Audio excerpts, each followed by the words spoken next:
Hey guys, YST here and welcome back to another Raid Shadow Legends video. Actually my 1 year anniversary on YouTube, so yeah, happy anniversary to me. Anyway, today we've got a pretty cool composition idea that myself and my good friend Fisher was trying to come up with. Kind of like a mini science project if you say so. But it was purely based around damage mitigation and how far we can take it without using leech, without using counterattack, unkillable, 2-to-1 ratio teams, speed boosting, or speed auras. And we also had to use 4 epics. I really wanted to test this out and I was pretty impressed with the results of how far we could take it, but the damage wasn't kind of the explosiveness that I wanted, but it's still a really cool idea that many of you guys can hopefully play off, throwing other champions into the mix. So it was kind of based off damage mitigation from Geomancer with the 15% under a burn. We got Venomage, heal reduction, further 15%. We got the perfect veil from TATURA Rimehide, and that adds to a 45%, plus the blast proof mastery in the defensive tree, making it 50%. We also put all of our champions in stalwart to further it to 80%, and that was kind of where we capped off at. We wanted to keep that up 100% of the time and reach to turn 50 at least, to kind of prove you can get to stage 50 on the clan boss without extreme healing and relying on damage mitigation. We also used champions like Tyrant Ixlamore, but we just couldn't make it to work because we needed Jareg's passive to heal our team. But yeah, we kind of talked about the concept of the idea. Let's go into all of the details of the champions and then we'll get into a run. Let's go. Alright then, so let's go into the gears and stats of my champions and the speed tunes that we're using. All of the champions here today are using stalwart because our aim goal was that damage mitigation that I just talked about. But of course, just to make the composition to work, you can start using like lifesteal sets, trying to sustain. We just wanted to see how far we could take it without lifesteal and without leech. So why we're using TATURA Rimehide is mainly for the block debuffs and the increased defense on a 3-turn cooldown. And then we've also got the perfect veil adding to that damage reduction. Also places that shield on himself, so when he's going to be the stun target, he's going to take less of a hit because the clan boss has to go through this shield first. Really cool mechanic. But the one kind of roadblock that we hit was because this is on a 3-turn cooldown and this is on a 4-turn cooldown and we need to open up with this ability, it gets really tough just to use him because then these two abilities clash. Because technically once you use this, it's on a 3-turn cooldown, the same as his A2. Of course if you open up with this ability, it could work, right? But we need to get this out on a 4-turn, and at a 4-3 ratio, it just didn't work, which is why we implemented Jareg today. So that's kind of the 2 key components of TATURA, and also a really nice A1 just for damage. We're using the stalwart kit like I mentioned. I was trying to aim for defense percent or HP percent on the gauntlets. I couldn't make it work with the gear that I had. But we got defense on the chest plate, and we got defense on the boots. We have got a accuracy on the banner. Once again, I could have just went for full HP or full defense, but with the amount of stalwart that I'm using, I just couldn't get the speeds correct. We got defense on the amulet, and then we got a ring with defense as well. Heading into the main stats, we've got a 43,000 HP. Looking to aim for at least 50,000, but 43,000 is okay. We got a 5k defense, 239 speed, 80% crit rate, and accuracy does not matter in this composition. Masteries, we got the offensive and defensive setup with the War Master, retribution, and deterrence for counterattacks. Heading into the next champion, I think it's only right we go into Jareg next, the OG. So as we discussed before, I tried to make it work with just TATURA, but his skill set is really unique with what it provides. And what was happening was, our team was not healing enough. Like when I was using someone like a Tyrant Ixlamore. So with someone like a Jareg, we can apply that increased defense on turn 1 before the AoE, and then apply the second increased defense and the block debuffs on TATURA's turn on the next AoE, if that makes sense. So this champion here has the ally protection, further kind of increasing our value of sustainability, and that increased defense. He's also got the decreased attack on the A1 to help out with our Venomage, because it wasn't consistent through testing at the speed ratios we're going.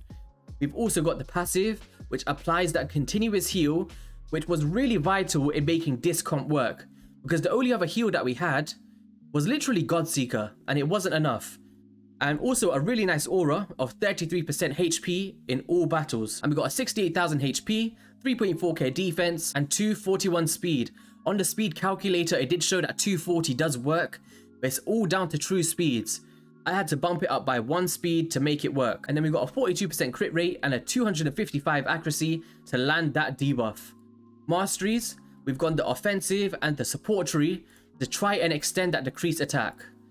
Technically, I could have went lasting gifts, but because it's speed tuned, there's no need for it.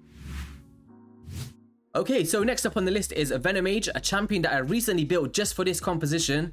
Like I said, millions of silver wasted. So what we're using this champion for is heal reduction for that damage mitigation to coincide with a passive.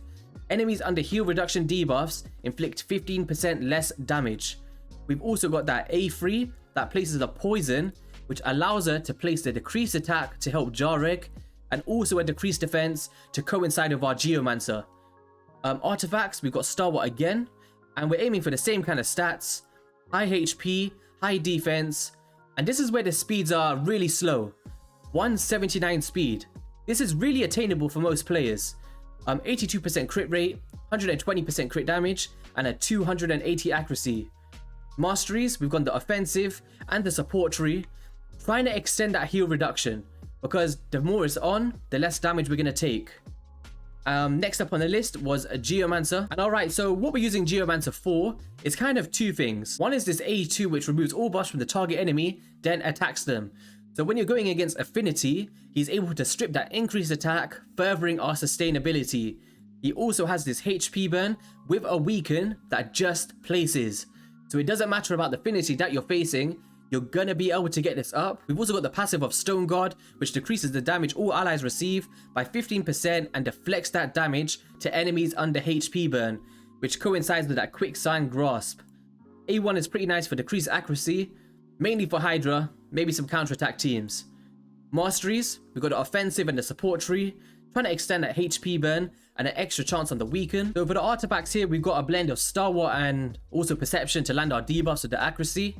We've got accuracy on the banner, we've got defense on the amulet, and then we've got HP on the ring, with a blend of like defense percent, HP percent, and even speed boots, even though he's going pretty slow. Overall stats, we've got a 46,000 HP, 3.1k defense, 186 speed, and also a 275 accuracy. Heading into the final champion of this composition is none other than Godseeker Aneri.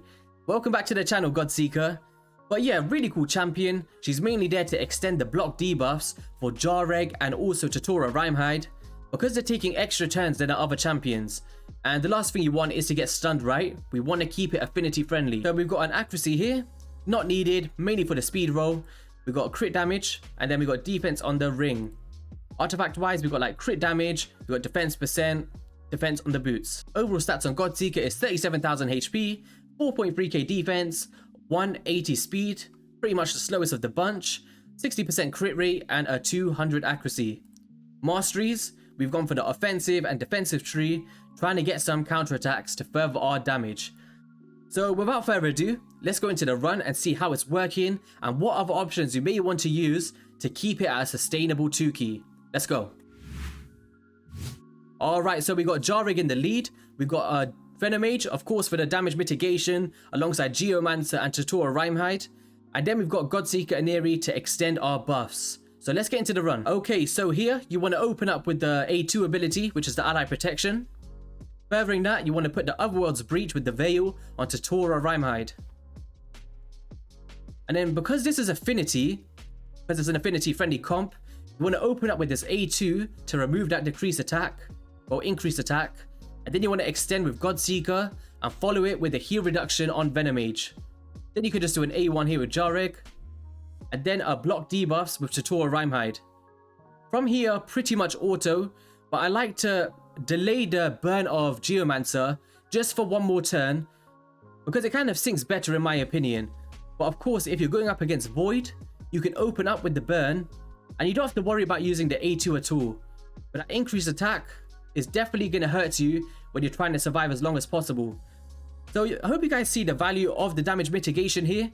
I want you to keep an eye on the numbers. I look at that, 116 and stuff on Godseeker Aneri.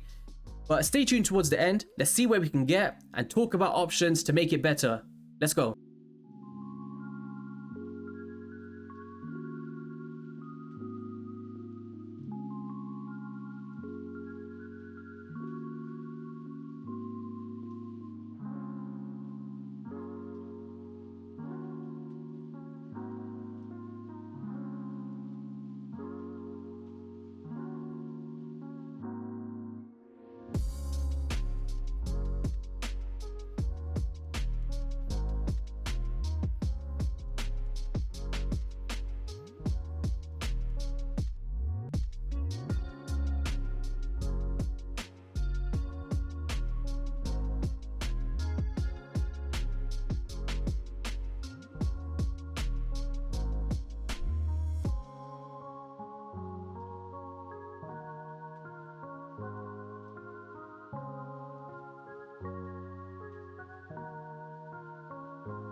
Okay, so we're at nearly 25 million. Very sustainable free key, I'd say so.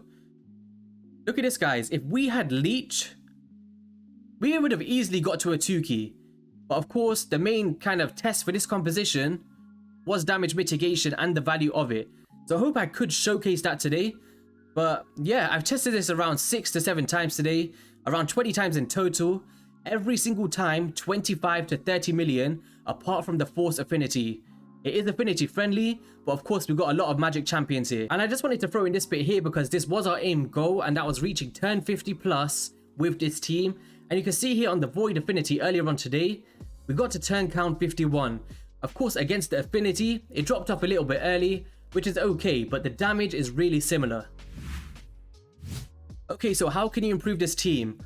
1, make it a 2-to-1 ratio, get 2 turns for every 1 turn of the clan boss. It's going to lead to almost double the damage. You're going to look at 40 to 45 million being realistic in a decent composition with good stats. But in terms of the speed tune that we're using today, you can throw in champions like Underpriest Brogni, head of like Raz and Scarhide, so you can reflect with the shield and also add to the heal of our sustainability, right? Decrease defense and weaken from our Raz and Scarhide with that A1 on the Giant Slayer. That team could also be a pretty cool 2-key team. Yeah, that is going to be all for the video, guys. If you enjoyed it, please hit that like and subscribe button. It really does help me out in making more videos like these. And stay tuned for a part 2 where I'm going to try form a kind of more endgame composition for people trying to reach a 1 key. So I'll catch you guys on the next one. Peace.